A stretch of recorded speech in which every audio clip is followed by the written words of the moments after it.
Welcome back to Big Mouth and welcome to the Big Mouth Daily. Yes, James Gunn's The Suicide Squad has got a spread in total film, and this is the cover. And it's pretty awesome, right? It looks amazing. And by the way, have you noticed the promotion for this film seems to be a change in WB's mentality for marketing DC product early? Because other films haven't been promoted this early. The other movies haven't been promoted this early. This film isn't out till August, don't forget. On HBO Max and movie theatres, we're open. So we're now what? We're basically May, June, July, August. We've got 4 months, soon it'll be 3 months. So we've got a while to go. So it's certainly interesting. It looks like Walter Hamada has changed the plan, or maybe it's Toby Emmerich himself, where they're going to promote these movies earlier to get them in the psyche. Anyway, I'm very excited for everyone to see this movie. I've, of course, seen a test screening. I can't wait to see the final cut. When you see the final cut, I'm excited for this movie. I think everyone's going to love this movie. And it's a bit of positivity for everyone. Well, I know some people who are on the Snyderverse side of things will say this movie is probably rubbish, even if it's the best thing they ever see. That is the nature of the beast, but it is a bit of positivity. It is a great movie, and I believe more people are going to love it than not. But I also believe that people will insert their agendas and propagandas and try and say, there's this wrong with that, and WB interfered. We know that's not true. So it's going to be very, very hard for people to be negative about this film. Trust me on this. You're gonna love it. Remember, you can follow me, tag me, and speak to me over on Twitter at Movies TV Mad. Now, on today's show, I'm going to read an article from Brad Curran of Screen Rant, where he talks about how Snyder's been treated, how the original DCEU plan's been disbanded, and how that's a bad thing. So read that article. Then I'm going to lead that nicely into a multiverse map that Scott Edwards, superfan Scott Edwards, has sent me. So it's on a big map, so I'm going to have to zoom in, and it's going to take me time to do that. So we're going to look at the Snyder way, and we're going to look at the Snyder point of view and people complaining that that era has been disbanded. Then we're going to look at the whole multiverse map, and I'll talk to you about what I think is going to happen, because I've seen this multiverse map that Scott sent me, and I'll show it to you. You won't be able to see it properly because it's so small. But I think there's things missing off of it. And I think this multiverse strategy is huger than anyone ever imagined.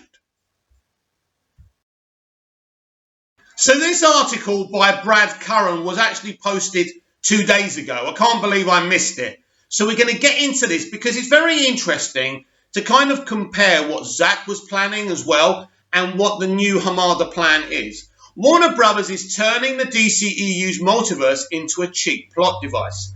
DC movies and TV shows becoming a multiverse has excited many, including me. But Warner Brothers' recent decisions on the DCEU are threatening to undo all of that by Brad Curran.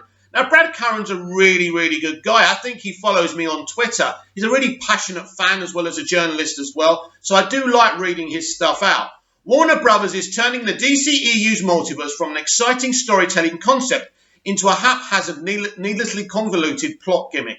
Since 2020, the idea of the multiverse has been at the centre of all things DC, in both movies and television, first getting rolling with the Crisis on Infinite Earths miniseries on the CW before getting extra seasoning with the release of the release of Zack Snyder's Justice League.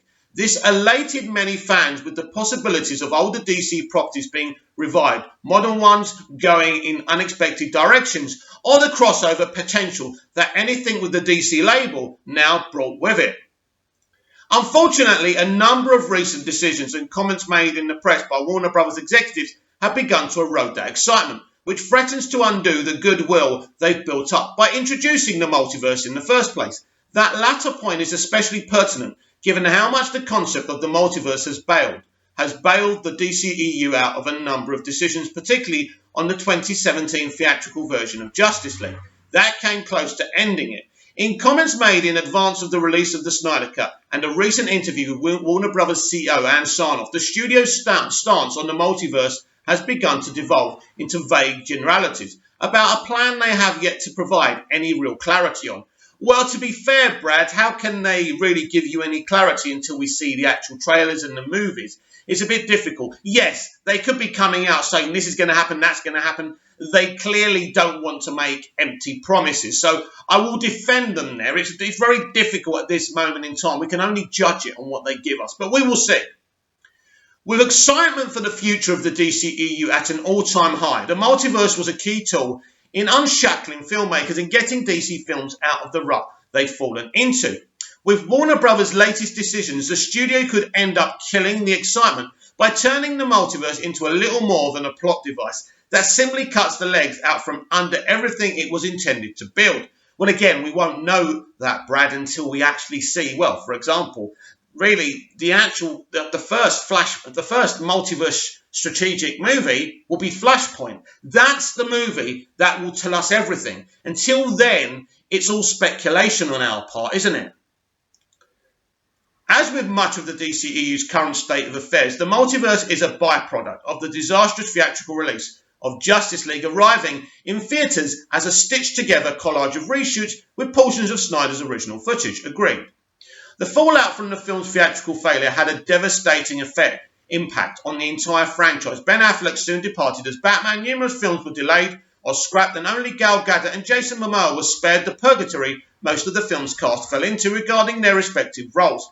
Affleck had earlier stepped down from directing the Batman, with Matt Reeves subsequently stepping in to the driver's seat, and from there everything continued to change.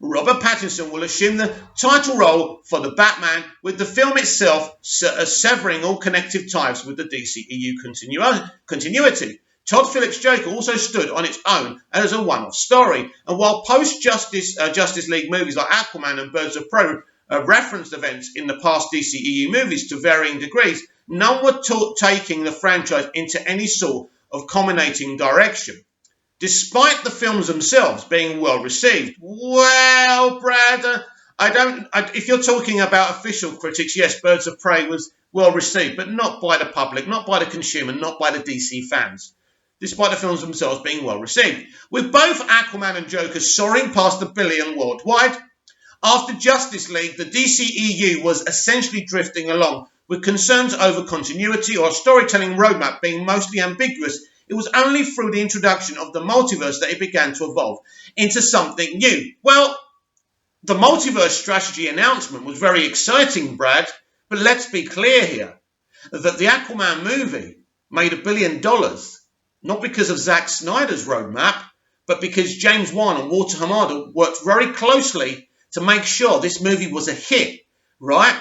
Shazam didn't make much money, but people were excited by it. The Joker movie had nothing to do with Zack Snyder. It's in fact the movies that were not involving Zack that were more successful. Now, I know I'm going to get hate for a lot of people for saying this. And again, for the people at the back of the room eating pies, I love Zack Snyder and I love BVS, I love MOS, and I love Zack Snyder's Justice League Snyder Cut. I'm making a point here. The reason we got that awful Justice League movie, right, was because Zack Snyder and the studio couldn't compromise, couldn't come as one and work together to make these films the best that they could from each other's point of view. Each one was saying, I want my own way. No, I want my own way. How can there be agreement when you're not even willing to talk to each other? This is where this stems from, Brad. And it stems from bringing Christopher Nolan to kind of mold a franchise he didn't want to mold. And how dare they bring Nolan in anyway? Great director. He knows nothing about DC. He's never read a DC comic. Why should he have been running the DCEU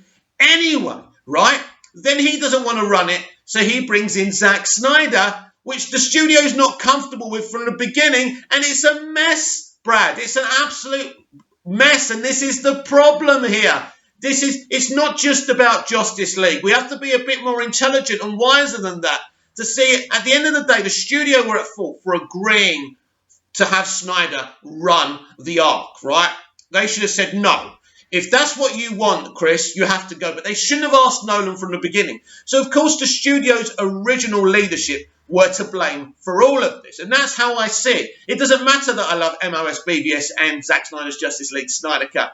The truth is, these were all the wrong people to run an interactive, mainstream kind of franchise that everyone's going to come and watch and make the studio loads of money and keep talking about, like the MCU. And you know I'm right.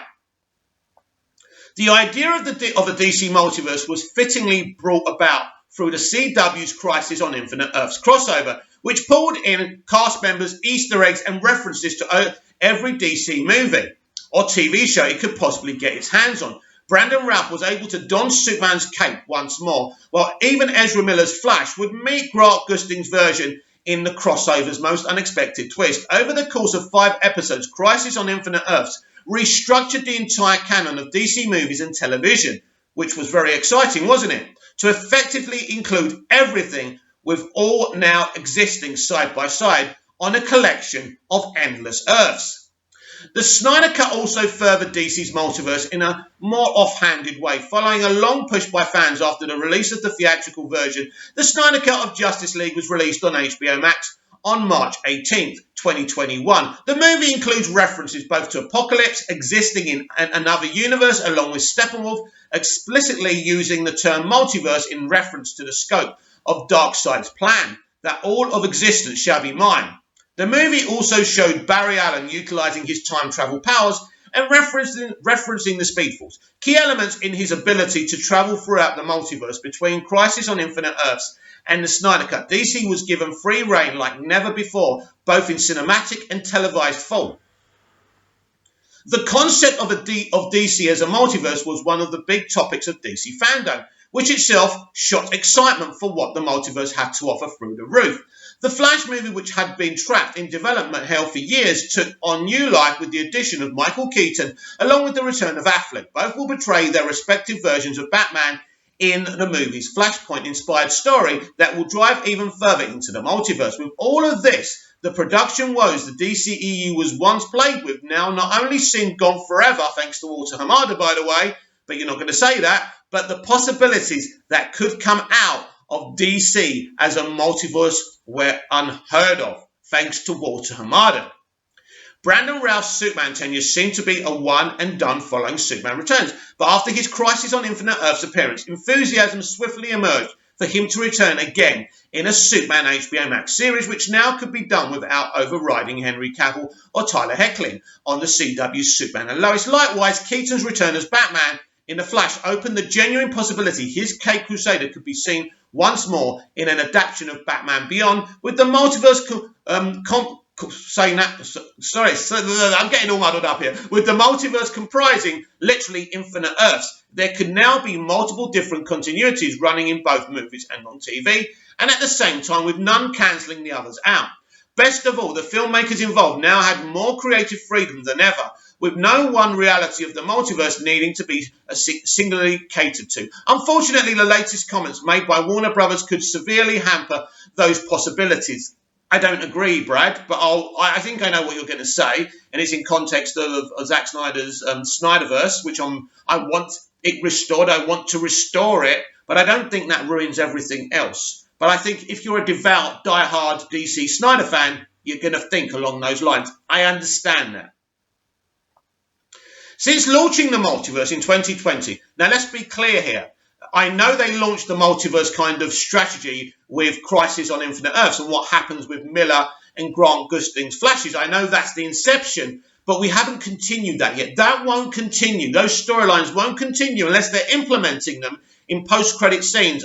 In, James Gunn's The Suicide Squad, I saw nothing in the test screening of that, but you never know. It could be added afterwards. They could start leaking these things within the movies as cameos and stuff, but unless they're going to do that, this multiverse strategy doesn't start for sure until Flashpoint, Brad. Let's be absolutely clear here. So it's launched, but the real launch and the real test will be in the Flashpoint movie. Since launching the multiverse in 2020, Warner Brothers seems to be undercutting the entire notion of it. I don't agree. Both prior to and since the release of Zack Snyder's Justice League, they have repeatedly shut down the notion of finishing up Snyder's planned 5 movie arc, along with declaring that David Ayer's original cut Suicide Squad has no release forthcoming. The recent cancellation of Ava DuVernay's New Gods and the Trench spin-off from Aquaman also highlighted how many in development DC movies have yet to actually be realised. with everything from Nightwing to Plastic Man never getting any traction after being announced. You know what? There was a lot of announcements under when Snyder was still making his stuff. There was a lot of announcements of other people coming in as well. Listen, you think there wasn't other plans from the MCU? They were just smart enough never to announce them. They've had creators being pulled off. They've had problems as well. Of course it's problematic. The inception of the DCEU was problematic, and I'll explain to you why. And it all started with bringing Christopher Nolan in from the beginning. But now we have got Hamada here, and I don't care if you don't like him or not. He has settled everything down, as you've said, without giving him any credit for it, Brad. So that must be remembered. Furthermore, rumours have emerged that Warner Brothers' real goal with the multiverse is to phase out the Snyderverse. Listen, there's no question about that. They do want to phase out the Snyderverse via the multiverse strategy, but that's not their only goal. That's just part of it. And that's bittersweet and that's frustrating, right? But this is the mess you get in when you bring in people who don't understand comics, who don't understand how to integrate a franchise. That's the problem, right? How many franchises did Nolan make before the Dark Knight one, right? A 3-movie arc, right? That's it. How many successful franchises has Zack Snyder worked on before, right? Now, let's look at Kevin Feige. He was involved with the Raimi era. He's been involved with the X-Men era, both successful franchises for Marvel as well, by the way. You've got to have the right people. Zack's a great director. He's made great DC movies.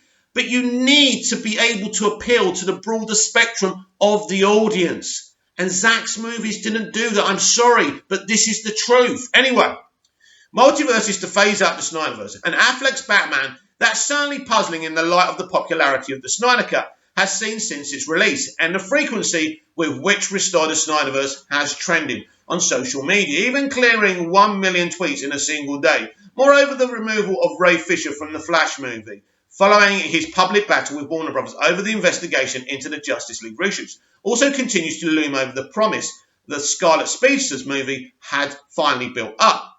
I don't think that Ray Fisher is going to be able to ruin anything within the central universe, Brad. I think that Ray Fisher made it quite clear he didn't want to work under Walter Hamada, so what do you expect Warner Brothers Pictures to do? You know, beg, get on their knees, or apologise? They don't want to make a public apology, Brad. They don't want to, right? They just want to move on, and that's what they're doing. Anyway, the real problem seems to be that Warner Brothers is hoping to utilise the multiverse in a way that's both... Sorry, I had a notification there. Let's start again. Warner Brothers is hoping to utilise the multiverse in a way that's both counterintuitive and counterproductive by bringing the multiverse into play through Crisis on Infinite Earths. DC movie and TV reboots were replaced with parallel realities existing along each other.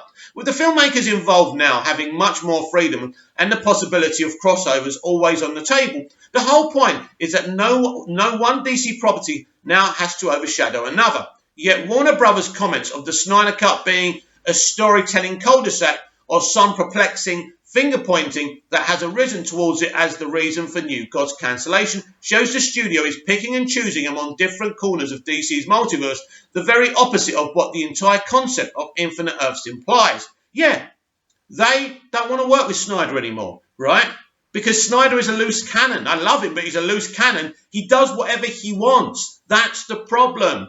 And at Netflix, it's fine. But within a studio system, in a DC IP, Brad, it simply doesn't work. You see, I can be a balanced Snyder stan. Most of you can't, and I'm sorry about that. But I'm going to be balanced here. You can't have a creative running around doing whatever, if you tell him not to do something, he does it, right? And we saw it with when he was kind of putting together and rebranding his original Justice League movie. They told him not to do things and he did them.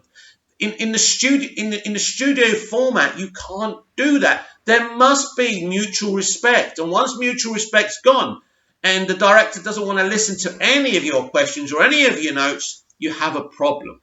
Now, there's always, and there always has been, a tug of war between creatives and studios. That's the way it is. Studios have their agendas and creatives have theirs. So you will be pulling in different directions, but ultimately you both come together for the good of the picture, right?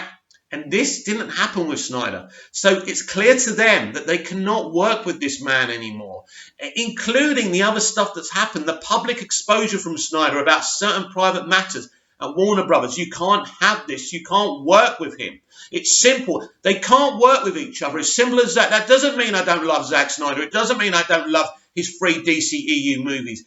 Simply, they've decided they can't work with this person. DC expanding in all-encompassing film and TV multiverse set the brand through the roof like never before. In the process, gave the DCEU a second chance. Nevertheless, that resurrection could now be in danger of being deflated. Nope. Altogether, if the multiverse turns into little more than a way to play favourites among DCEU movies, as Warner Brothers' recent activity suggests, after over a year's worth of excitement and anticipation, the studio could end up shutting more doors of the multiverse than they open if the studio continues down its present path. I don't agree, Brad. I understand, Brad. You're a big Snyderverse fan. I am as well. You're probably totally on the Snyderverse side of things, and I get that. And what you're doing, you're using this article to forward an agenda. Listen, I don't blame you. We all do it. I do it on my YouTube channel sometimes. I do it on my other social media platforms. We all want to forward what we think and what we want to happen with our movies, with politics, with anything, right? So I'm not getting at you, Brad. Great piece, great journalism, no problem with you whatsoever. But I understand you're trying to forward an agenda. You're saying, well, if they're going to cut the Snyderverse out of it, what else? They might cut your favourite universe. They're not going to do that because they know that Christopher Reeve's universe is beloved, right, by most people, right? They know that Keaton's universe is beloved. They know there's these different corners of DC live action they can create. And it's a good idea. The multiverse strategy is a good idea. It works, and I'm still hyped for it. I am sorry that at this moment in time, it doesn't look like we're going to get more Snyderverse. I want that. I am desperate for it, like you lot. But I am not. And I say this as a Superman fan, as a DC fan, as someone who's been a DC stan for many, many years since I was a young boy. I will not boycott. I will not leave behind this Hamada plan to keep on fighting for the Snyderverse. Now, I don't know if it's going to happen or not. We keep on going. We keep on doing trending events. We're doing well, and well done everyone for that. But I'm not letting go of this. I'm not going to stop supporting this because I think the Hamada plan is a good plan and it works. I'm sorry that they don't want to work with Zack. I'm sorry they don't want to restore the Snyderverse. But at the very least, we can keep on fighting. And actually, thankfully, we got the Snyder Cut. So it's not all bad, is it now? But I'm not saying it's not going to happen. I'm not saying to stop fighting, because I'm not going to stop fighting. And I'm not going to expect you to stop fighting either. So let's continue this conversation about the multiverse strategy. So as I say, Scott Edwards has sent me this multiverse map. So it's not much of one, but it's an interesting one to say it. But it's not broad enough in scope for me. But we'll go through it. And so we basically start off with Crisis on Infinite Earths. Then we've got the Flash 2022. As I say, it's a really small map, so it's difficult. So let's go up here. So up here we've got Green Lantern, Batman 89, the Batman, and we've got Todd Phillips, the Joker, as well. And then we've got DCEU 2.0, which is, I'm assuming that is Flashpoint. DCEU 1.0, you see the writing's so small. So the DCEU 1.0 is Man of Steel, Batman vs. Superman, Dawn of Justice, Suicide Squad, Wonder Woman, Aquaman, Shazam, Zack Snyder's Justice League. Yeah, but the problem with that is we know that Zack Snyder's Justice League isn't canon in that. It's a bit difficult, isn't it, to mould them in the same. But interesting anyway. So what's the DCEU 2.0? The Flash to be announced, right? That's the Flash movie, okay. And then we've got this one, which is Lucifer, Earth 666. I like that, because that's the devil's insignia, isn't it? So will Lucifer be involved in the multiverse strategy? I hope so. I'd love to see a Lucifer movie with this guy, Tom Ellis, in it, but we will see what happens. Then we've got Earth Prime, which is Arrowverse, basically. The Flash, Arrow, Supergirl, Legends of Tomorrow. So that's interesting. So you've got that as well. Then you've got Earth 2, you've got Stargirl, you've got Earth 9, you've got Titans, Earth 19, Swamp Thing, you've got Earth 21, Doom Patrol. Great show. I still haven't seen season 2, by the way. Then you've got Earth 96, Superman Returns. Now, it's important when we talk about Earth 96, not just to say Superman Returns, because a bit disrespectful. That is the Christopher Reeve era. The Superman we saw on Crisis is the continuation of Superman Returns. That is Christopher Reeve's Superman, now played by Brandon Routh. This is very important, and this is something that Hamada will want to honour. And he knows there's a lot of older fans out there that will gobble this up. So he's very important, and I think he will be back. And I think that's pretty much it. So it's very interesting. So, as I say, it's not broad enough in scope as I want it to be, but it's basically got the idea. So the whole idea of the multiverse strategy is basically saying that everything that ever existed in live action is on another Earth, basically. So anything out there. Smallville. Actually, that's interesting, Scott. There isn't a Smallville one, is there? No, you don't have a Smallville one there, Scott. Tut, tut, tut. Smallville's one of the greatest live-action interpretations of DC live-action of Superman. And you've given me a map without Smallville? Very, very naughty. Never mind, I'll forgive you. So anyway, right, so it's just an idea, I understand, of what the multiverse can be. So it's all these different versions and interpretations of DC live action, and they're sitting on different Earths. And the idea is not to go to these different Earths as such, but to say in the central universe, anyone from these different Earths can turn up on Earth 1, which basically is the DCEU. That's what I'm calling it anyway. Let's call DCEU the central Earth. So basically Arrowverse could turn up there because from Flashpoint, things are going to change. And I assume the walls of the multiverse will come crashing down and anything can seep in from anywhere. So what it is, it's going to be an interconnected universe, but it won't interfere with the individual movies. They will be left to the creatives. Things like Shazam and Sandberg obviously worked with Hamada before. They'll work together with the Shazam universe. He'll have to take, Sandberg will have to take notes from Hamada. And that's right, because this is what happens on the MCU. So what they want is an interconnected universe. They want cameos and stuff, but they don't want the story of that film to be interfered with. So most of the kind of cameos you'll see probably will be in post-credit scenes, which is more than okay with me, because then everyone gets what they want. They get the post-credit scene, but they get a proper movie. So that it doesn't interfere with the movie. But sometimes you'll see these characters mixing together and fighting against each other. It's going to be awesome. So basically, all these live-action iterations of DC can mix up within the DCEU. And that's a brilliant idea. As I say, I understand Brad's frustration. It's part of my frustration as well. But sometimes in life, we can't get everything we want. It doesn't mean we stop fighting. It doesn't mean we stop hoping. But we've got to understand we did get the Snyder Cut, which is something I never thought we'd get. So we won something there. But it doesn't mean the Snyderverse is off the table. And as I say, I believe Zack will direct Wonder Woman 3. But we will see. We will see what's going to happen here. And it's no good saying, oh, this is going to ruin the multiverse. We don't know. If they pull off the Flash movie, then everything is up for grabs. If they mess it up, it pretty much is the end of the DCEU. But out of desperation, then they'll bring Zack back. That's my prediction. And it gets messy. So I know a lot of you will hope this is not successful. I hope for DC fans' sake everywhere that it is a success.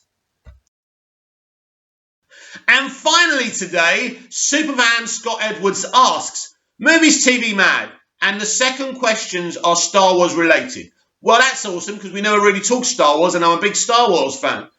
Are you very familiar with Star Wars expanded lore? I'm not deeply knowledgeable about it, Scott. I do know some things. If so, do you like the character Ahsoka? I love her. Tano. Do you like Ahsoka Tano? Yep. Did you like her in The Mandalorian? Absolutely. And will you watch her solo series, especially with Grand Admiral Thrawn as the main villain? Yes, Scott, I'm very excited. I'm very, very happy with what Lucasfilm are doing with the Star Wars universe on Disney Plus and all their plans. I mean, one of the most exciting things is this live-action Obi-Wan series that brings back Hayden Christensen, Ewan McGregor, and all of that. That's going to be awesome. They've been looking for an excuse to bring back Vader in some form or another. Rogue One at least told us that much. So I think this is brilliant. Look, we can go on about the sequel trilogy as much as we want. It wasn't successful from a consumer standpoint. It didn't make the money that Disney wanted it to. It was just, I don't know how to say, it was disjointed, wasn't it? It didn't create something it should have created. Bringing in different directors is a bad plan if you haven't got one person. That's the thing. We all thought that Star Wars would be under good hands with Disney. But the problem was they didn't have a Feige running it. Now, behind the scenes, Feige is running it. Now, it's not been officially announced, but he is. He's even going to produce a Star Wars movie. So what is Feige in charge of secretly? So Feige is pretty much in charge of the Disney Plus Star Wars universe. That's why it's working. That's why people are excited for that. And basically, Jon Favreau is his man organising it. So him and Favreau are working together. So this is what's going on. And this is why the stuff in the Disney Plus universe that Feige and Favreau are in charge of works really well. So yes, I love Ahsoka Tano. I can't wait to see her show. And having a live action Grand Admiral Thrawn is going to be fucking awesome. I love Thrawn. I think he's amazing. He was amazing in the animated show, weren't he? What was it called? I forgot what it's bloody called now. I forget everything, don't I?